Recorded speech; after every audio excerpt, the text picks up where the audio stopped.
Dominic Gunn, Emilio Zarate.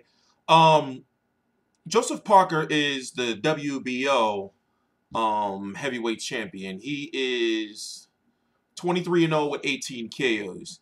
Now, up until I'm going to say the Carlos Takam fight, people were like, yo, he can really beat Anthony Joshua and he's going to be, the one to reign and be undisputed of the heavyweights. And now people are not really talking that, so much. The Andy Ruiz fight, I felt he clearly won a close fight, but there is some people that say, well, Andy Ruiz should have won that fight. But I feel, from what I got from it is the majority feel that he won the Andy Ruiz fight. He came back 5 months later against Kanjanu. I forgot. Oh, he fought Kanjanu because he was supposed to fight Hughie Fury before. So this Hughie Fury fight has been in the works for quite some time, and Frank Warren, the promoter of Hughie Fury, made sure that nobody like Deontay Wilder came in and tried to scoop that title shot away from Hughie Fury. So, Hughie Fury himself is 20-0 with 10 KOs, and his biggest win of his career is against Fred Kasi. Fred Kasi had those two. He was, in my opinion, a knockout of the year recipient from Amir Mansour in 2014. He had that controversial, loss to Chris Arreola, and then he fought Dominic Breazeale, and then he went on to fight Hughie Fury.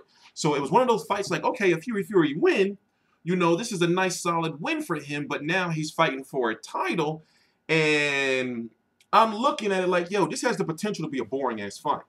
It's happening on September the 23rd, the same day as Jorge Linares versus Luke Campbell. Also, the replay of Canelo versus Golovkin, and it's going to be a pretty active day of boxing. And I forgot who else is on that card, and it's taking place in the Manchester Arena.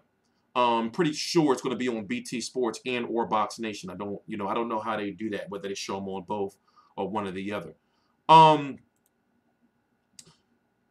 Hughie Fury can, like, he has the overall boxing skill. He has the punch variety, he has the movement, he has the height, he has the reach, but he doesn't seem to have that extra gear. Now, does he not have that extra gear? Does he not have that extra gear because of the situation where, he had that, whatever that shit was he had going on with his skin? Because he was talking about, like, alluding to how, like, like his confidence was kind of messed up, like mentally having that. So, he has the boxing skill, but looking at Joseph Parker has seemed the guy, like, I don't know, maybe it's because the step up in competition, but, he's not as fluid or clean of a puncher as he used to look. So, in my opinion, this is truly a 50-50 fight, and I really don't know who to root for. So, word is that David Haye has already swooped in, and since David Haye Bellew 2 is not going to be happening, then David Haye is going to be fighting the winner of this fight, and the only reason why he's not ranked now is because he's injured. But before, if David Haye would have went on to beat Tony Bellew, he would have went on to fight the winner of this fight anyway.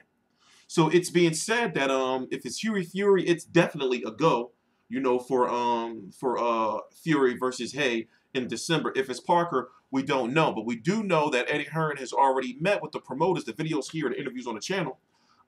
Eddie Hearn, the promoter of Anthony Joshua, has already met with the promoters in New Zealand of Joseph Parker about that fight later on. So Joseph Parker's path right now is Kubrat Pulev, then Ortiz, then Wilder, or if Ortiz and Wilder fight each other, then now eliminate each other, and then he'll fight that winner, and then go on to be undisputed, unified, and fight the winner of Joseph Parker, Hughie Fury, David Haye. So that's the path for the heavyweight, division right now. So this Hughie Fury, Joseph Parker fight is big because the next two fights, will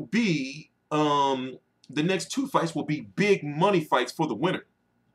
So that's why you see, you can see that Hughie Fury is training his ass off. It's good to see that he's healthy. And also, Hughie Fury is really young. How old is he? Like 20, what is he? 23? He's 22. And the Joseph Parker is 25. So these are two young heavyweights that are not really in their prime yet, but should be in the best physical conditions and shape of their career, for a fight like this. So we're going to be covering this fight. You know, I'm glad to say I forgot which one of our correspondents is covering that fight, and I'm supposed to know that type of stuff. I'm TstreeT Controversy. This is TstreeT Controversy Live. I cover every single major fight live. Shout out to eatnaked.com, eatnakedni.com. Real Food. Shout out to FireFan. Shout out to Fight.tv, thesportsman.com over in the UK, Global Legacy Boxing. I'm TstreeT Controversy. This is TstreeT Controversy Live with FightView360.com. Please subscribe.